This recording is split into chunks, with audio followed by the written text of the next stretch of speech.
Okay, back to our daily low ELO game. We're still on the 15-10.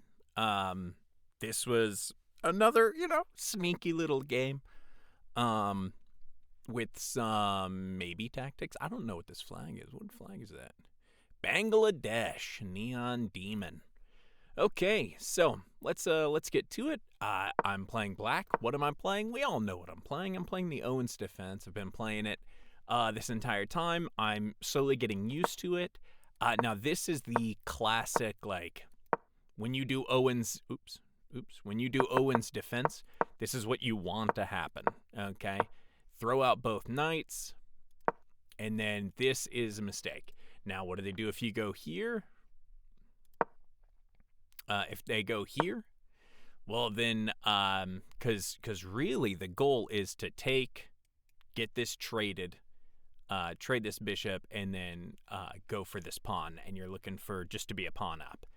And this is the move. If you're going against the Owens, that's the move, because especially at this low ELO, I know exactly what I'm doing. Look at that, 1534, and boy is person is moving pretty quick as well. So this is unfortunately the mistake because you're protecting kind of the wrong thing.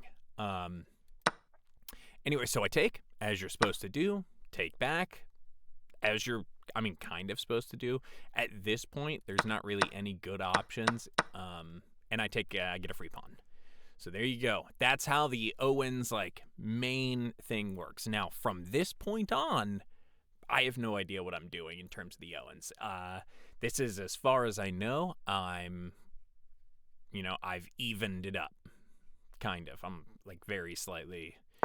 Anyway, so he goes back to do something. I'm not sure. And then now it's just those developmental principles, knights and bishops.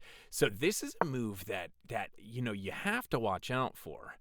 All right, because I've been mostly I think with the Stonewall, but this dang pawn move, if you're not careful, I get forked so much there, but I didn't need to worry about it this time. I was trying to figure out what the angle was here to push this forward with no protection, and I don't know.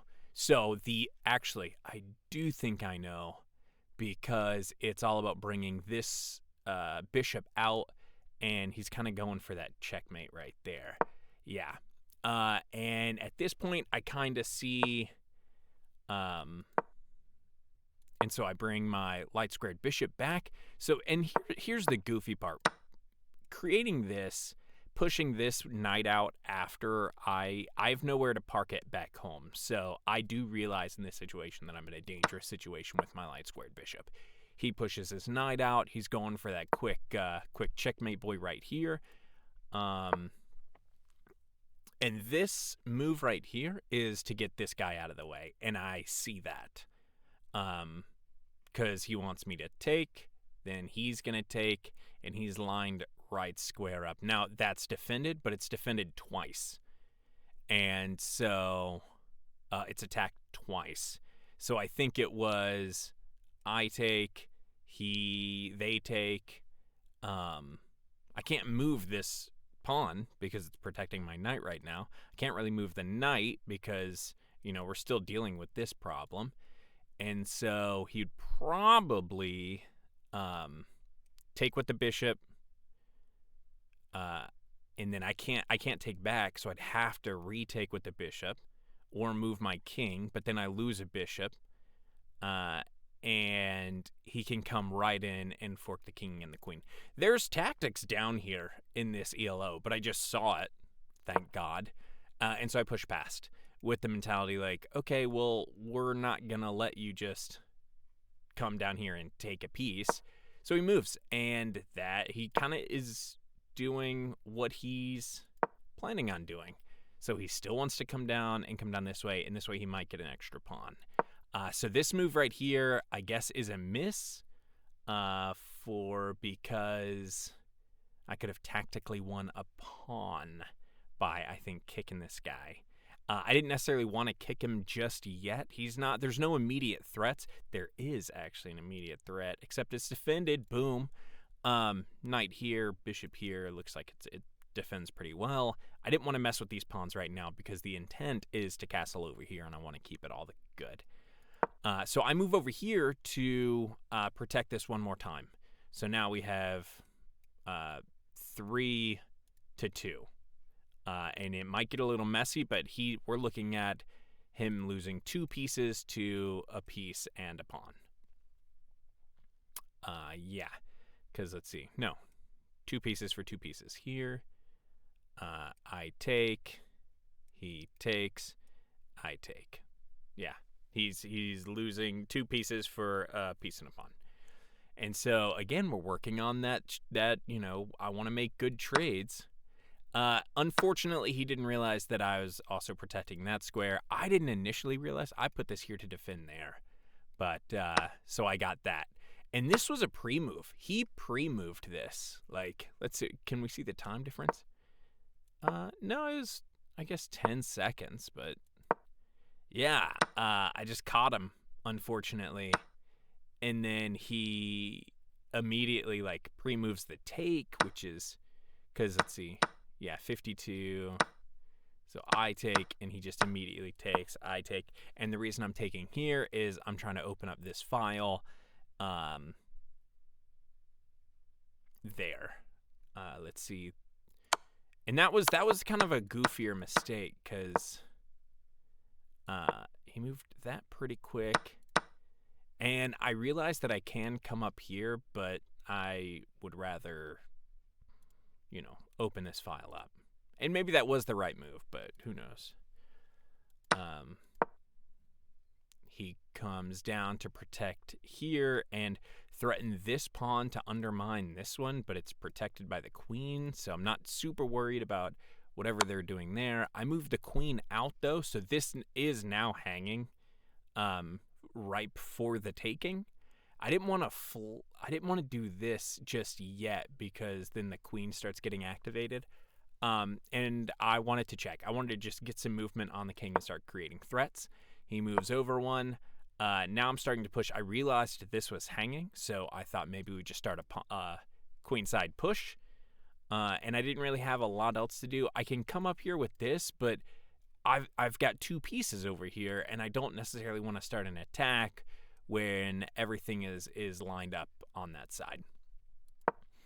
So he moves up, and I don't know the exact plan, but this is, doubled up pawns on the same file with no real support, so I didn't super want to do that if I didn't have to. And then if he did take, I would just take back, and these pawns are still good, can still push, and the file is still open. So I wasn't super concerned about that one.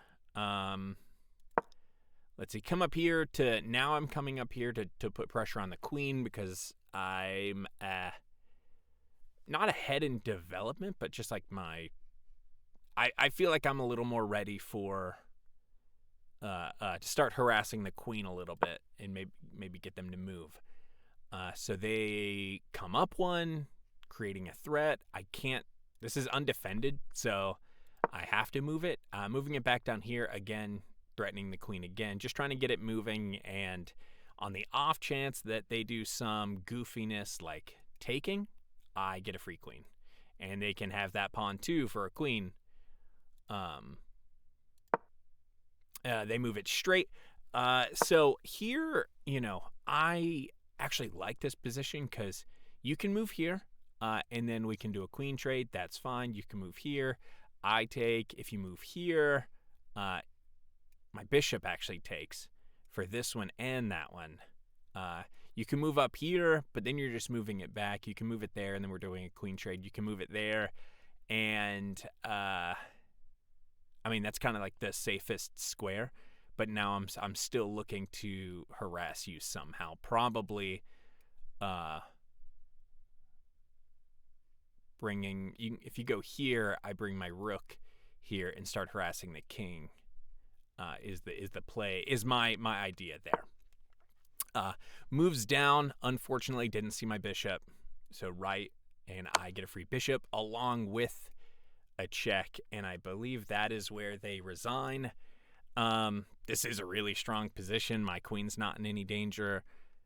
You have 2 rooks, a bishop, and a knight, and I'm just gonna continue. I played out a little bit in the analyze for what you can do, and it's just a really tough position because you effectively, without a few moves in the interim, only have 1 rook because this rook's completely hemmed in. Granted, my rook's also completely hemmed in, but I have 2 really strong pieces, as well as a knight to start harassing your stuff. Anyway, it was a good game. I think the 15-10, and you see I'm still low on time. But yeah, pretty good game. Hope you enjoy the video, and we will catch you tomorrow when we continue trying to be the world's best 500 ELO rated player.